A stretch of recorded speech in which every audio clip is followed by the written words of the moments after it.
Hey everyone, Eugene here. Hope you're all well. It's been kind of busy lately and I wanted to do a video. So I've probably got like 3 videos going on in this one video. A lot's been happening. The Guerlain Boutique here in Toronto has had a couple VIP events in the last 10 days or so. I've got a collection video for those of you that have been asking to see my Guerlain collection. I've got a haul. I've got some things to unpackage. Just stick around, have a seat, and enjoy this video. It's going to be a little bit longer than videos that I'm normally doing, but I'm sure it's going to be well worth it.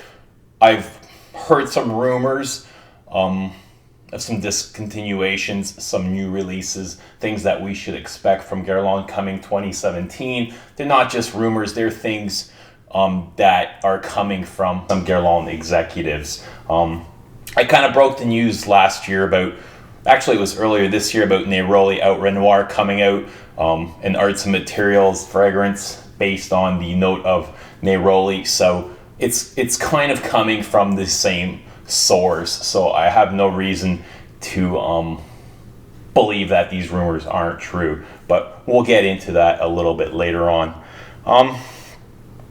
First, I got to give a big shout out to the boutique in Toronto and its staff, the boutique director Charlotte, the assistants Kelly, Irina, Sakim, Boris. Big shout out to you guys. Wonderful staff, very professional. I love coming in there. I love chatting with these guys and learning about just what's going on with Guerlain. If you've ever in town here in Toronto, please be sure to check out the boutique. It's just an experience on its own. They've got pretty much everything there to smell, besides some of the, let's say, the Paris exclusives, the Harrods exclusives, maybe the Moscow exclusives. Other than that, they have all the parfums. They have all the women's signature line, the men's, the exclusives, meaning the arts and materials, the Parisians, and, the desserts, the Orient, Absolute, the Orient, that sort of thing. All the things you see here are pretty much things you can find in the boutique here in Toronto. So the boutique did set up a one-on-one consultation with me and Sylvaine Delacourte. I guess she was the creative director of Guerlain before. I'm not so sure if she stepped down, but she's staying on as an advisor. But she did launch her own fragrance line. And I got to give another shout out to a Toronto Guerlain Guerlainophile, John Bao, for leaving me Sylvain's sample discovery set. So I've never met John in person, but I've heard a lot about him, and he's heard about me, and he watches my videos, and he just, we message each other quite often. We've kind of missed each other in boutique a few times here and there, but John, thank you so much for this sample set. I'm going to try these out, and I'm going to share my thoughts on YouTube for those of you that are interested. But I had a friend with me who from California who spent a couple days with me here in Toronto, and he got to spend some time with Sylvaine. We got to talk to her about for 2.5 hours, and it was one of the most surreal experiences in my perfume journey. It wasn't even talking. We were just sort of listening to her the whole time, asking questions and learning about perfume, about Guerlain, the history, the future, what we can expect, and that sort of thing. Funny thing, a lot of people are saying Guerlain is a designer house. Is it designer? Is it niche? I don't know. I think designer and niche have never been so close together as it is now. But I think it's kind of funny to call Guerlain a designer house. As Sylvaine says, they're one of the very few fragrance houses that do pretty much have full control of their whole fragrance line when it comes to sourcing raw materials, to having their own in-house perfumers, to selling their own perfumes, to marketing their stuff, on and on and on. They actually go out and they go to these farms and they find raw materials. Like you'll see pictures of Thierry Wasser going to sandalwood farms and just, getting exclusive contracts to the sandalwood oil or rose or orange blossom or, you know, that sort of thing. So one of the very few houses. And, you know, to call them a designer house, sure, they have fragrances in the designer line that you can find in department stores, but they're far from a designer brand in my eyes anyway. So let's talk a little bit about some of the discontinuation rumors I've heard. I've got a couple of things here. These have actually already been open, but in 2017 we can expect Mon Exclusive to be discontinued, and only for the reason that it's not selling. It's not very popular. Couple other discontinuations here. Okay, let me get to those discontinuations, and I want to really share these with you as well. So a couple of years back, Iris Ganoche was discontinued for Mur & Delires, which I have here, and actually this has never been opened. Mur & Delires has been discontinued in order to bring out Neroli Out Renoir. There's Mur & Delires. You can't see it from there. I'm just going to place this here. So Mur & Delires was discontinued for Neroli Out Renoir. And what they're saying is the Arts and Materials collection does not have enough floral fragrances in it. So coming 2017, they're going to release another floral based white. It's going to be a white floral fragrance based on tuberose. And since they're adding one more to the collection, one more needs to be discontinued. And since they have so many that are in that vanilla, powdery, amber hue, they are most likely going to continue Bois d'Harmonie as, like I said, they just got too many in that style. So most likely Bois d'Harmonie is going to get the axe sometime next year.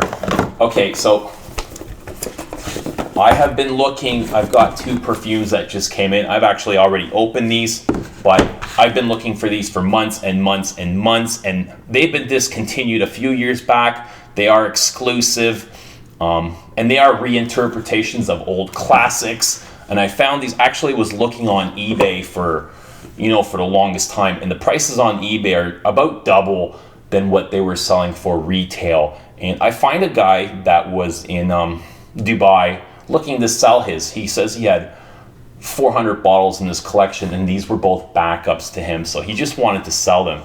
And I got these both for less than what they were selling for retail, which was a huge score for me.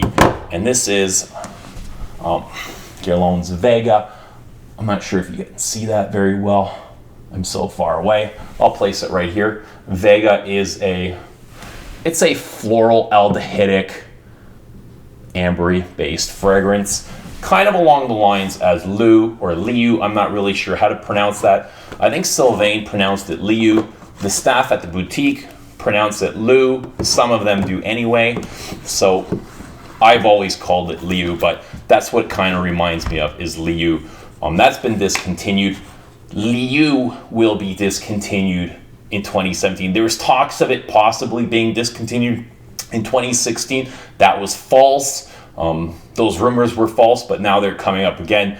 I've heard from an executive with Guerlain saying Liu will be discontinued only because they will be introducing a new Les Parisiens, and that's the reason. Here's the other one I got from Dubai, and this is a Chypre.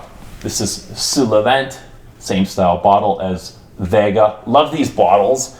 They're 125 ml. They are eau de toilettes. They're sealed. I do have very big samples of both of these, so until those samples run out, I'm just going to keep these sealed in their original boxes. I hope I can keep up with all these discontinues and rumored new releases, but I'm sure I will somehow. These are all placed in strategic order just so I can remember everything. Okay, so my favorite Guerlain from, let's say, their signature collection or their designer line is L'Heure Bleu, just because of, you know, I like it's old-fashioned, it's classic, it's sweet, it's powdery, it's got leather and florals, ice cold iris in there that gives it that in between light and darkness. So I did pick up the Pure Parfum, which I have here. I'm going to unbox this. I've actually had this for months upon months. I just don't have the time I'd like to spend with my perfumes. I just got so many other things going on, so they're just kind of sitting in their bags. Oh, this is an interesting box. I haven't seen this before with their parfums. Wow, this is just gorgeous. I had no idea it was going to come in a box like this. I got to show you this, because my other parfums didn't come in this style box. They just came in plain white boxes. This is really, really nice. Okay, let's have a look at what's in here, and there it is, L'Heure Bleu. Oh, I'm gonna show you this. There you go. Just a beautiful flacon. Absolutely stunning. Not only are their perfumes absolutely amazing, but to me they've got the best flacons in all of perfume land. There you go, L'Heure Bleu. This is a 2013 batch, I believe, and the new ones have been reformulated, or there's talks of them being reformulated. Here I have Nehima. Here I have Jiki, both in 30 ml Pure Parfum.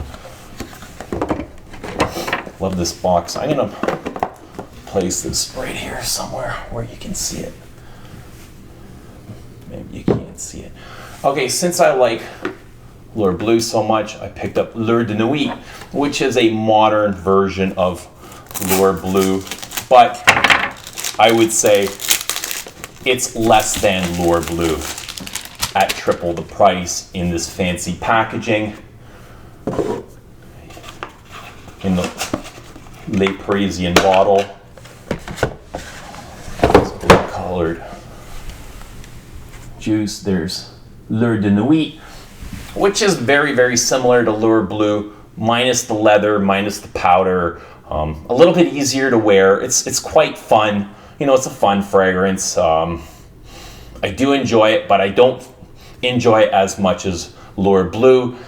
It is overpriced, in my opinion, for what you're getting. If I had a choice, I'd take L'Heure Bleu any day, but yeah, like I said, this does come in the fancy packaging. You get a little bit more perfume, and it does sit nicely next to L'Heure Bleu or the other Les Parisiens.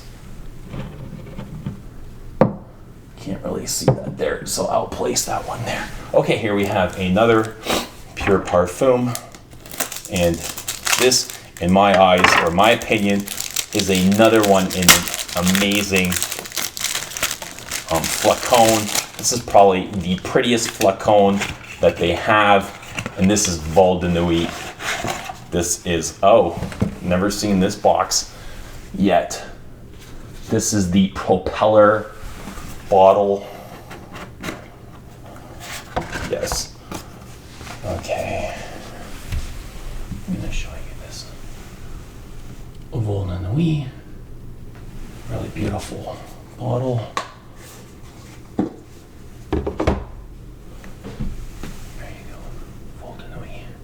Just stunning green Chypre fragrance. Okay, I'm gonna place this here. That's a 30 ml Pure Parfum. I'm gonna put some of this stuff away.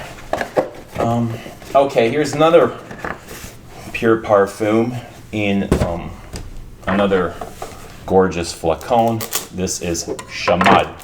Shammed is another green fragrance, galbanum, hyacinth, lots of florals. And to me, this is, you've probably often heard about the Guerlain OUD. This is the most dense Guerlain OUD, or one of, anyway. This comes in a really nice white box. Show you the box there. Kind of, oh, it's just cardboard, really high quality cardboard. And oh wow, this is just surreal. Okay, there we go. Shammed. It's the ribbed styled bottle. The it kind of looks like a pulsating heart.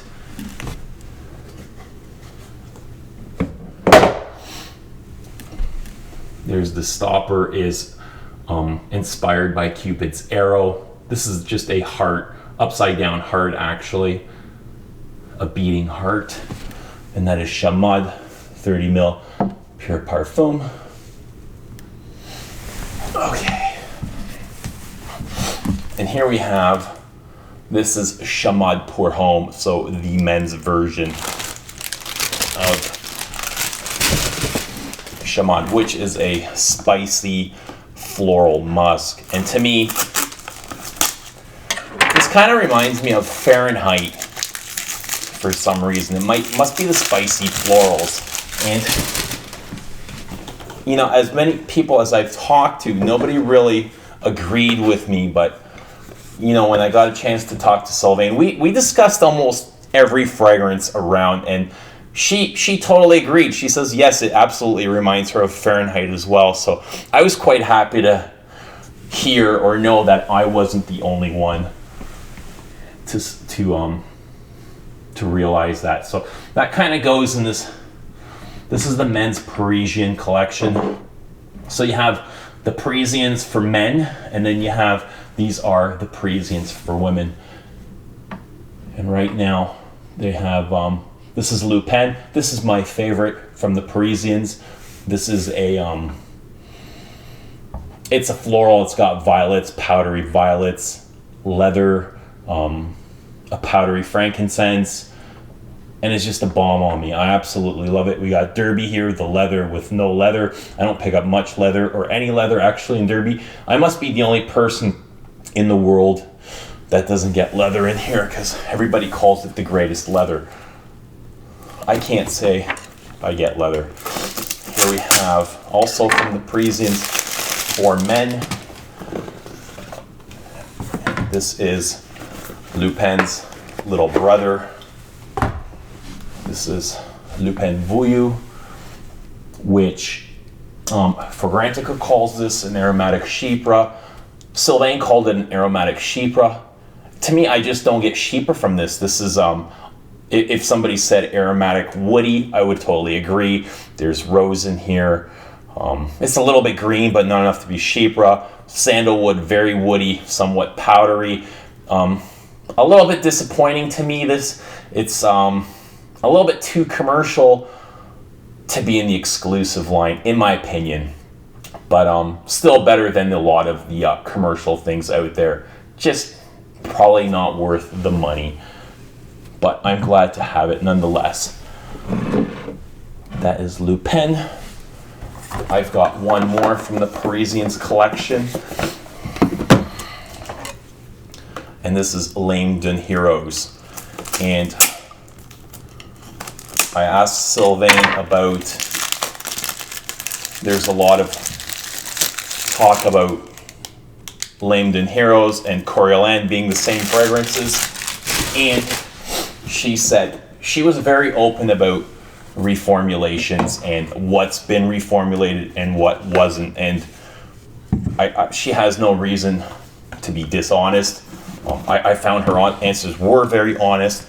She said, this is L'Homme Heroes is a reformulated version of Guerlain.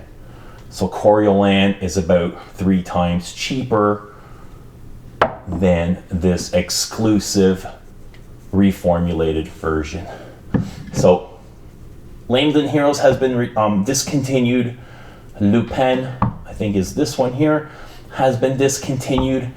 And later in 2017, we can expect a new Les Parisiens in this style bottle for men. that's supposed to be fresh and more on the classic side of perfume. That's all I know, and that's all I can tell you. I don't know much more than that. Okay, where has that left us? I've got, oh, okay, here is a couple canisters I've picked up. This is Mitsuko EDT. The first time I've tried Mitsuko EDT, I've heard about Mitsuko forever on base notes. It was just, to me, the fragrance with the funny name, marketed for women. I had no idea what it smelled like, but I was dying to. And the boutique sent me samples, and it was the EDT, and it was very fleeting on me. And I could pick it up from time to time. And the thing that really stuck out to me was this peach note. So when I finally went to go purchase Mitsuko, I said, I'm going to go for the EDP just because it's a little bit stronger. And then the EDP, all I can pick up was this green, mossy undergrowth and leather and not much peach. And I was really disappointed. It was a lot stronger and louder, but it didn't have that peach note, which I was dying to have. So I finally got the EDT in 100 ml in this discontinued canister. So I'm actually, I'm thrilled to have this. I'm going to spray some on here. I think this would be great for warmer weather where the EDP is perfect for, let's say, colder weather. I've also gotten the HEMA here in 50 ml EDP. So all the ones that come in 50 are marked as EDP. The bigger style bottles are all EDT. I've got also here Jicky, which I absolutely love, the pure parfum. So I've picked up Jicky, which I can probably apply a little bit more liberally in 50 ml EDP. And I've got one more without the canister, it's just the refill.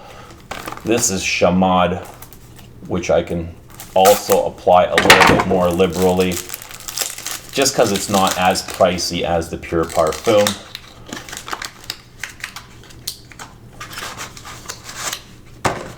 But just as gorgeous. This is what they look like here.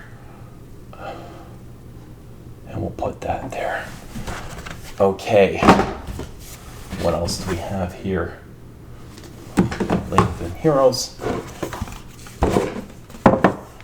I did have a couple of more things that I wanted to discuss. Bois d'Harmonie. Okay, here I've got. If somebody told me that I'd have this a year ago, I'd say there's absolutely no way, because I always said gourmand fragrances were bottom of the barrel in when it comes to perfume genres. I just couldn't stand them. I wasn't into sweet things at all. When I first tried gourmand cocaine, I wasn't a big fan. I didn't like it. It was overly sweet. It was extremely feminine on me.